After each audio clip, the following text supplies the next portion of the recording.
Olá! O comportamento da juventude dentro da perspectiva psicossocial é o tema da edição do programa de hoje. Para falar sobre isso, eu convidei a psicóloga Mônica Arantes Campos, que é especialista em criança e adolescente. Seja bem-vinda, Mônica, ao programa. Muito obrigada, fiquei muito honrada pelo convite. Nós vamos começar falando então das patologias, né, dos problemas, assim, das doenças, se eu posso dizer assim, que acometem as crianças e os adolescentes. A depressão é uma forte, né, entre elas. Então, a depressão muitas vezes é confundida como uma frescura, vamos dizer assim, né? E na verdade hoje é um problema muito importante de saúde, que tem que ser considerada com muito cuidado e com tratamento específico.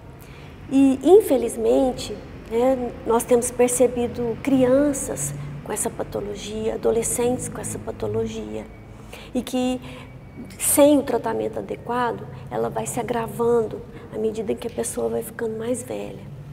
Mônica, o adolescente, por exemplo, ele já tem uma tendência natural do processo mesmo, dessa passagem de dor, né, entre aspas, da maturidade ali, que é ser um pouco mais dorminhoco. O quadro pode ficar mascarado, às vezes os pais não entendem que aquilo pode ser um processo depressivo. Então, até pela questão da mudança hormonal, é normal o adolescente ter esse sono excessivo.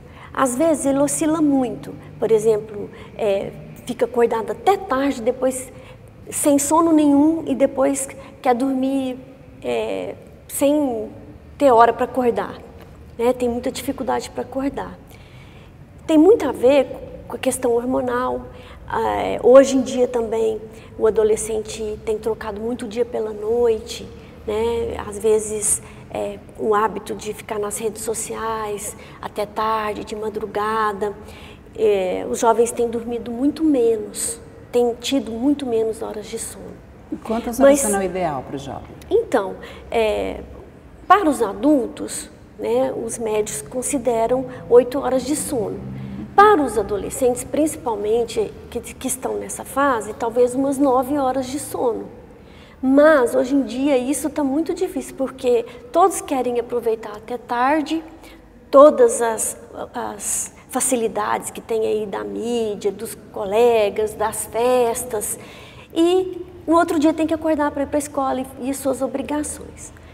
Quando você perguntou do sono excessivo, realmente é uma coisa a ser observada, porque pode ser um sintoma de depressão, sim. Então, ele não somente o sono, mas tem que ser observado todo um comportamento, né? O sono pode ser um dos sintomas, né? A depressão, ela tem vários sintomas. A pessoa ficar dormindo muito, às vezes pode ser uma vontade de não conviver com as pessoas. De se isolar. De se isolar. Então, é um sintoma. E quais outros, assim, que são muito frequentes e até, assim, perceptíveis para quem não é especialista? Então, geralmente, um adolescente que está demonstrando, está com depressão, manifesta comportamentos de desânimo, de não querer participar de grupos. O grupo é muito importante na adolescência, né? A convivência dos adolescentes no grupo faz muita falta para o seu desenvolvimento. Então, o adolescente com depressão, ele não tem interesse em atividades, ele não tem vontade de participar de grupos, de ir a festas. Também. Alguns têm sintomas de perder o apetite e outros se alimentam compulsivamente, se alimentam muito. E na questão escolar, como é que ele se modifica quando ele está no processo depressivo? Então, geralmente tem uma queda no rendimento, né? O desinteresse pelos assuntos da escola, pelas atividades escolares, de participar das tarefas escolares do dia a dia, vontade de faltar de aula, de ficar em casa, né? Porque a escola é um ambiente que o adolescente não vai só para estudar. Ali ele passa uma boa parte do dia que ele convive, que ele namora, que ele faz amizades, que ele aprende outras coisas. E o adolescente que está com depressão, muitas vezes ele com alguma dificuldade nesse aspecto, prefere ficar em casa e faltar de aula. E como que os pais, né, ou os professores, aí no caso, os cuidadores, podem estar observando e contribuindo para identificar isso de uma maneira mais rápida e encaminhar para um profissional, por exemplo, um psicólogo? Então, os professores podem observar o comportamento dos alunos, os alunos faltosos, os alunos que têm caído de produção, chamar para conversar. No caso dos pais, principalmente, é o cuidado no dia a dia. Porque hoje nós temos uma realidade, né, Mônica, que os pais trabalham, que os pais, as mães, até os avós hoje saem para trabalhar. E os filhos ficam com outras pessoas. Ou dependendo da idade, eles ficam até sozinhos, né? Uhum. E aí vem quase que uma culpa por não ter observado isso em tempo hábil. Porque como que você lida com isso? Então, eu acho, Evacira, considero a tarefa de cuidar, de ser pai, mãe, ou uma pessoa que cuida, que educa uma criança ou um adolescente, eu acho que é a mais difícil que existe. Porque as pessoas que cuidam de crianças e adolescentes estão preparando a humanidade do futuro. Então, não é fácil. E hoje, com essa exigência da questão do trabalho, né, dos afazeres, fica mais difícil mesmo. Mas é importante dividir tarefas, conversar, aproveitar todo o tempo de uma refeição, o tempo de um fim de semana, o tempo se o pai vai levar o filho para a escola de carro, nesse trajeto. Assim, todo o tempo é importante. E uma coisa que você colocou, de todos hoje terem que trabalhar, na verdade, eu vejo que muita gente trabalha, mas eu vejo que também a hora que a pessoa pode aproveitar de estar com os filhos, também não aproveita. Sabe? Também não aproveitam? Não aproveitam. Então, muitas vezes, por exemplo, existe uma tendência hoje, cada um tem uma televisão no seu quarto, cada um tem seu computador. Então, às vezes, as pessoas até estão na mesma casa, mas ninguém sabe o que está acontecendo na vida de ninguém ali. Então, eu acredito que sair dos afazeres não é possível, porque todos têm que trabalhar. Mas é possível aproveitar melhor o tempo com os filhos. Se colocar inteiro ali naquele momento que está em termos de qualidade. Qualidade do tempo, a qualidade da convivência. Ô, Mônica, eu tenho aqui alguns dados do IBGE, né, que é o Instituto Brasileiro de Geografia e Estatística, que eles fizeram uma pesquisa, a Pesquisa Nacional por Amostragem de Domicílios de 2012. O que eles mostram? Que o número de jovens da faixa etária de 15 a 29 anos não estuda nem trabalha. Sabe a chamada da geração nem-nem, né? Não faz uma coisa nem outra. Bom, isso chegou a quase 10 milhões de jovens no país em 2011 que não quer fazer uma coisa nem outra. Como é que você analisa? Esse desencanto, esse desinteresse tão grande do jovem? Eu acho que isso tem muito a ver com o preparo desde que é uma criança. Então, na verdade, eu acho que as pessoas, na educação dos filhos, têm que começar a pensar desde o planejamento familiar. Quantos filhos quero ter? Que condições quero educar esses filhos?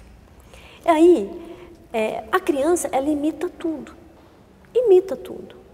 E assim, nós vemos, em alguns momentos, pais e mães que querem fazer tudo pelos filhos.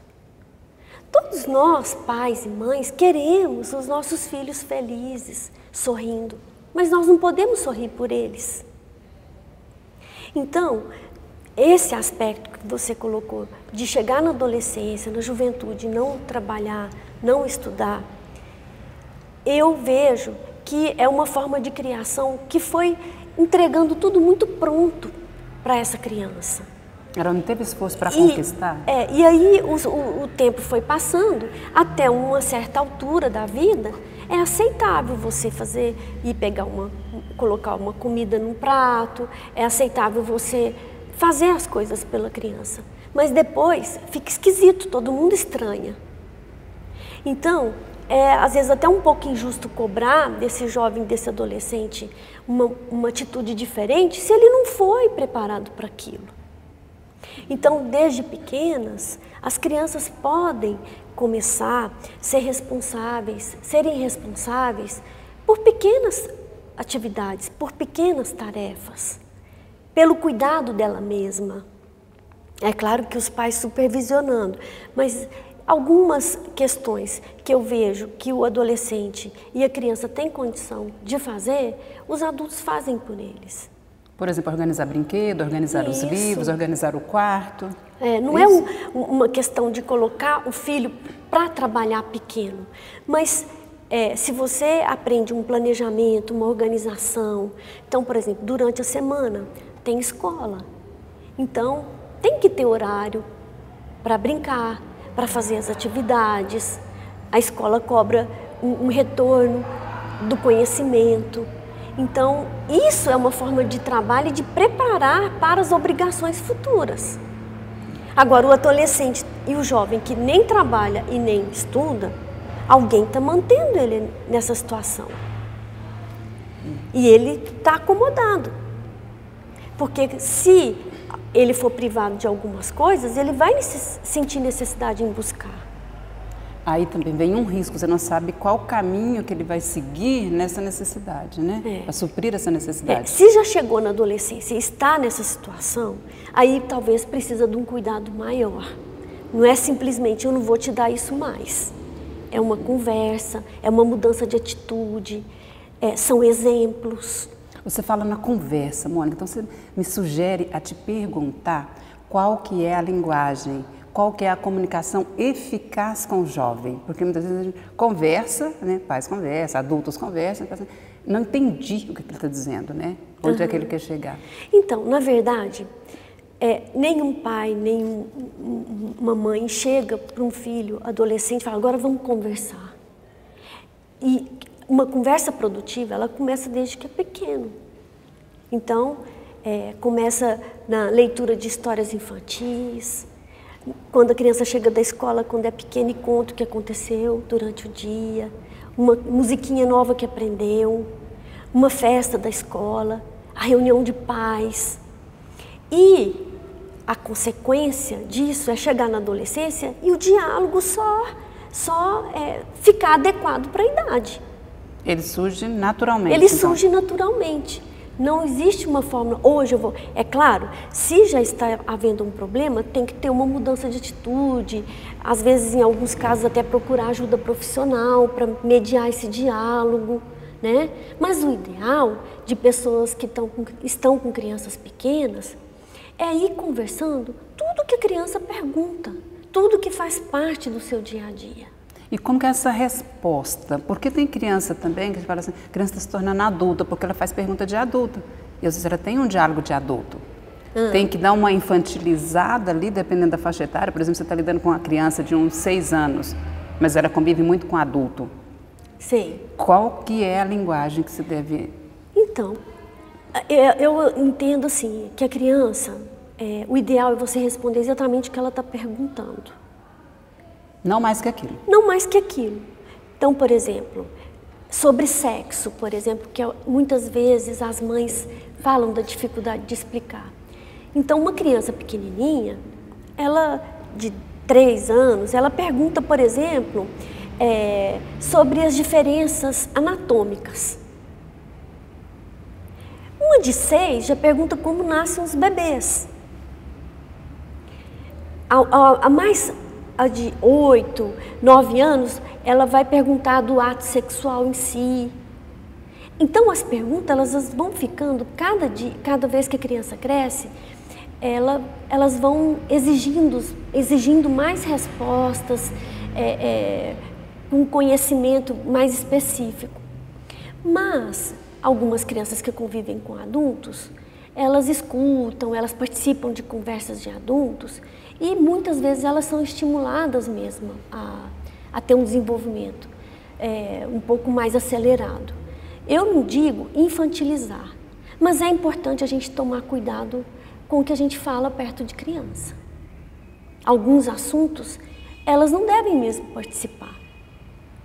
Assuntos do casal, por exemplo, né? De preferência que seja entre os dois. Alguns programas de televisão, né?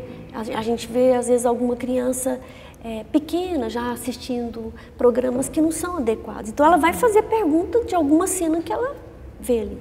Agora, se a criança está assistindo um programa infantil, aquilo está próprio para a idade dela. Ô, Mônica, tem muitos casos, nós sabemos, né, que às vezes na infância não é possível os pais ter esse diálogo que é necessário na formação do filho. Aí chega na adolescência, isso é indispensável. Então ela não construiu, né? A família não construiu. E ali, como que ela vai agir?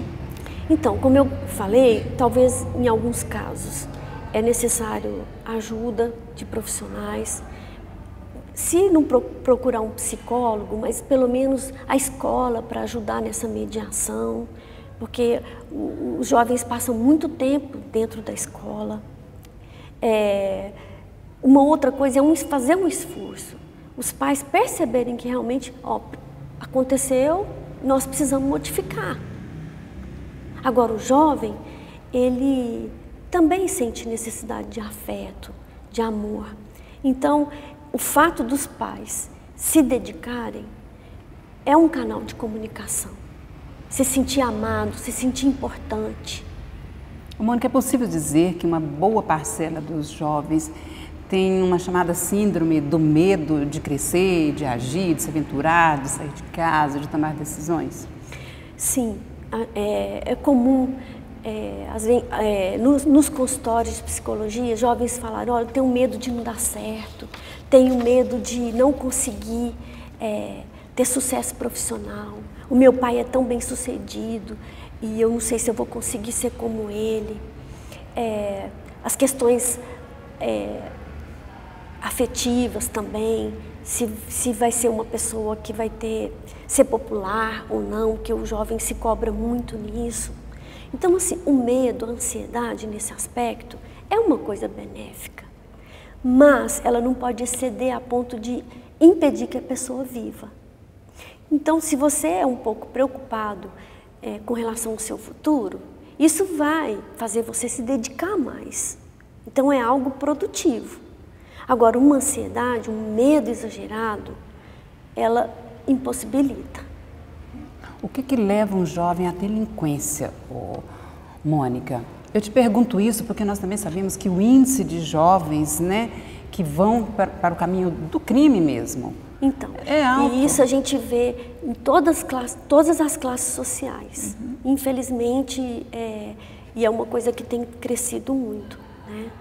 Então, o que eu vejo é um reflexo da sociedade, da impunidade. Muitas vezes você vê, por exemplo, notícias de pessoas que têm uma família bem constituída, os pais trabalhando, dando bom exemplo, e às vezes o filho acaba indo para o caminho do crime, né? Então, assim, o que eu vejo é que a sociedade está muito confusa. Como um todo, o jovem faz parte dela, né? Então, e o que acontece? Existe essa discussão da questão do trabalho infantil, da maioridade, né? Penal. Então, isso tudo é porque a cada dia nós temos visto adolescentes bem mais jovens cometendo crimes horríveis. Inclusive crime contra a própria família. A gente vê jovens, assim, é uma coisa assustadora, que comete crime, assassinato, né, de pais. Nós temos casos aí, muitos casos nacionalmente conhecidos, né? Então, eu acredito que isso é um reflexo da própria sociedade, sabe? As pessoas estão muito presas, assim, ao consumismo e as famílias têm perdido um pouco aquela convivência mesmo de família. E eu nem estou dizendo muito da questão da família, como a gente vê nas revistas, né? A família, o pai, a mãe, os filhos, porque não é essa família que a gente vê na prática, cada dia mais raro. Mas são as famílias, as pessoas que moram no mesmo lar, que convivem e que muitas vezes alguns valores estão sendo perdidos. Então, eu costumo dizer assim, pai e mãe, numa família, não é um sindicato que todo mundo vota igual. Pai e mãe tem que mandar, tem que ter autoridade. E eu não digo autoritarismo, autoridade, realmente, porque são pessoas que viveram mais, já têm uma experiência de vida, são os provedores, os cuidadores. E por isso tem que ter essa autoridade, exercer essa autoridade, de definir, isso eu não aceito aqui dentro dessa casa. Nós vamos ensinar isso, você tem que ter essas maneiras. Você tem que tratar as pessoas desse jeito. E eu percebo que algumas famílias têm dificuldade, alguns pais, de colocar a sua autoridade. Às vezes eu vejo pais intimidados pelos filhos, para ameaçados um problema, né? Pelos filhos. Então, negociando muito, por exemplo, o fato de estudar para ganhar um bem, por exemplo. E uma coisa que simplesmente faz parte do desenvolvimento. Então eu vejo muito por aí, eu acho que os pais, as mães, as pessoas que cuidam das crianças e adolescentes têm que definir como que vai ser aquela educação. Por outro lado, Mônica, a gente sabe assim da beleza que é a juventude, né? O que ela inspira, é uma coisa assim fascinante, é transformador e é uma juventude bonita mesmo. E até que ponto que eles são revolucionários assim para o bem? Porque você vê que eles são revolucionários? Então, eu acho que faz parte da juventude isso, né? Questionar, indagar, querer saber o porquê. Às vezes com propriedade e às vezes com muita incoerência. Né? A própria sociedade também, os adultos também, em muitos momentos são incoerentes. Então eu vejo que muitos são pessoas dedicadas. Eu acho que nós temos sempre que ter fé na juventude, né? A perspectiva do nosso futuro, do futuro de todos, são as pessoas que vão ser os cientistas, os profissionais de todas as áreas daqui a um tempo. Então, assim, nós temos que considerar o pensamento deles. E quais são os principais desejos dele dentro da sua experiência profissional? Então, quando você vê, por exemplo, um adolescente, a capacidade intelectual dele, de um adolescente de 15 anos, é igual ao de um adulto. Ele ainda não tem a vivência e a experiência, mas ele consegue raciocinar como um adulto, porque ele atingiu o desenvolvimento intelectual. Mas eu vejo assim as questões que os adolescentes mais colocam, né? Por exemplo, as desigualdades sociais são assuntos que eles trazem muito, né? Hoje a gente tem visto muito isso. Pessoas que têm muito e pessoas que não têm oportunidade nenhuma. As questões, por exemplo, sociais também, políticas. E assim, o desejo do jovem é uma sociedade melhor, de maneira geral, para todos. Mas, em muitos aspectos, a gente percebe também algumas lutas assim, meio infundadas. Meio abstrata. Eu ouvi de um professor universitário essa semana uma declaração que eu achei assim, muito significativa. Ele me disse, é um professor, e a matéria dele tem que estudar um pouco, não é uma matéria fácil. E alguns alunos que faltaram de aula, que não corresponderam ao estudo, eles não estudaram a matéria, mas decoraram o regimento da faculdade para ver todas as formas de entrar com recurso para poder passar na matéria. Então, o tempo que eles ficaram estudando o regimento, se eles tivessem estudado a matéria... Quais são os direitos dele? Então, eles foram ver os direitos, mas assim, esqueceram um pouco dos deveres. Né? Então, todo direito ele tem que vir acompanhado de um dever, de uma obrigação. Ô, Mônica, agora a religião. Bom, nós tivemos um exemplo também muito bom, né, uma manifestação, uma participação muito potente quando o Papa Francisco esteve aqui no Brasil, que foi em 2013, na Jornada Mundial da Juventude. Bom, eu estou citando aqui o Papa, a religião católica, mas nós temos vários outros movimentos de outras religiões também. Como é que você vê, como é que você situa o jovem nesse engajamento cristão, da religião, seja qual for? Olha, ele existe mesmo, de fato, ou é só nesses momentos assim que dá visibilidade? eu tenho percebido que são mais nesses momentos. Embora assim, nós percebemos que algumas igrejas tentam incluir os jovens, tanto católicas, evangélicas, mas a participação ainda é muito pequena no dia a dia e nos valores mesmo que essas religiões tentam passar.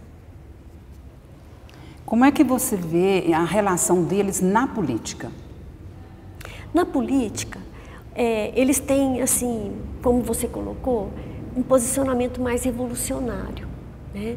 A não ser no caso de uma pessoa, por exemplo, que já está ali de uma família de político, que tende, às vezes, a repetir aquela linha de pensamento da família. Mas o jovem, de certa maneira, ele é questionador, ele tem acesso às notícias, à mídia, as redes sociais hoje transmitem tudo. Então, hoje é muito difícil esconder, né, camuflar as coisas. E eles estão tendo mais condições de escolher. Eu te pergunto isso até em função de manifestações também, né? Porque nós já tivemos cara pintada, depois nós tivemos esses black bloc aí recentemente, antes da Copa, toda aquela movimentação, e parecia ser uma movimentação de ordem política, em busca de políticas públicas. Uhum. Mas aí eu não sei se a gente vai cair na mesma pergunta, que é onde tem uma visibilidade na mídia ou que vira moda. Você acha que pode ser ou você acha que ele tem uma consciência, uma consistência? Olha, eu acho que da mesma forma que o jovem se envolveu nessas manifestações, muitos adultos também se envolveram por moda, por modismo. Muita gente não sabia nem o que estava reivindicando ali. É claro que no meio dessas pessoas estavam pessoas de partidos políticos, de ideologias, que queriam ali colocar o seu pensamento, né? Mas assim, na verdade, de certa maneira foi um movimento importante, que há muito tempo não acontecia. De certa maneira, talvez até não tenha sido tão consistente quanto fosse importante, né, ser consistente, mas na verdade foi um movimento. Muitas pessoas, muitos jovens começaram a prestar atenção em algumas coisas. Dentro dos seus estudos, você acredita que o jovem está preparado para votar aos 16 anos, para fazer uma escolha desse nível do seu representante? Está? Ele tem maturidade para isso? Olha, eu acredito que sim. É claro que depende de cada um. São escolhas assim individuais. De maneira geral, eu acredito que sim. Agora, precisaria ter mais discussões, até nas escolas, nos ambientes que esse jovem frequenta. E eu não acho que o adulto difere tanto do jovem quanto chega à escolha política, não. Eu acho que as pessoas ainda continuam votando um pouco nos benefícios que vão receber no candidato que vai ser eleito. Infelizmente, né? Bom, nós estamos quase terminando o programa, mas eu ainda quero falar com você sobre essa questão das drogas, tanto das listas como das ilícitas, né? Porque as pessoas não consideram ali a bebida alcoólica, por exemplo, já pensam em outro tipo de droga, como maconha, crack, cocaína, mas o que, assim, são vários motivos, mas o que você pensaria para nós que leva o jovem a isso? Eu acredito que é a exposição muito precoce, as facilidades, ao dinheiro para comprar a droga, aos ambientes onde a droga está, onde ela é entregue, aos amigos que já estão usando. Eu acredito que essa é a maior facilidade para um jovem, um adolescente entrar nessa questão do mundo das drogas. E na questão emocional, assim, do ponto de vista interno, o que ele quer preencher? Será que ele quer preencher alguma coisa ou ele quer descobrir alguma coisa? Então, alguns até por questões assim, timidez, alguma insegurança, às vezes até procura. Começa com álcool, que aí a pessoa se descontrai, tem mais facilidade para chegar numa menina, por exemplo, um jovem. Mas eu percebo muito que é uma vontade de experimentar. Da experimentação. A sensação de experimentar. E o estímulo que tem acontecido em volta disso para que ela experimente. E depois dessa experiência, não sabe se tem controle ou Isso. não, né? Para parar ou para continuar?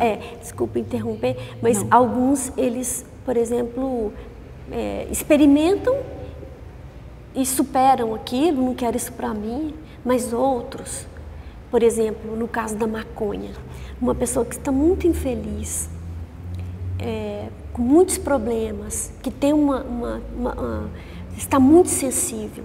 Às vezes a maconha entra como uma coisa, um bálsamo, que vai aliviar, uma anestesia.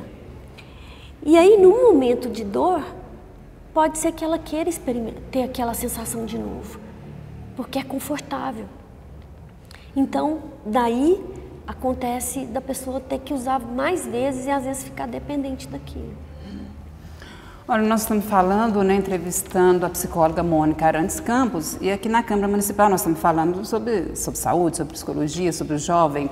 Na Câmara Municipal nós temos a Comissão Permanente de Saúde, que é composta pelos vereadores Marcelo Machado Borges, o Bojão, Franco Cartafina, o Ismar Vicente dos Santos, ou o Ismar Marão, e também a vereadora Denise Max. Bom, eu falo isso porque todos os projetos, todas as ações da Câmara Municipal que são associadas à saúde passam necessariamente por esses vereadores para eles analisarem e levar à consideração do plenário.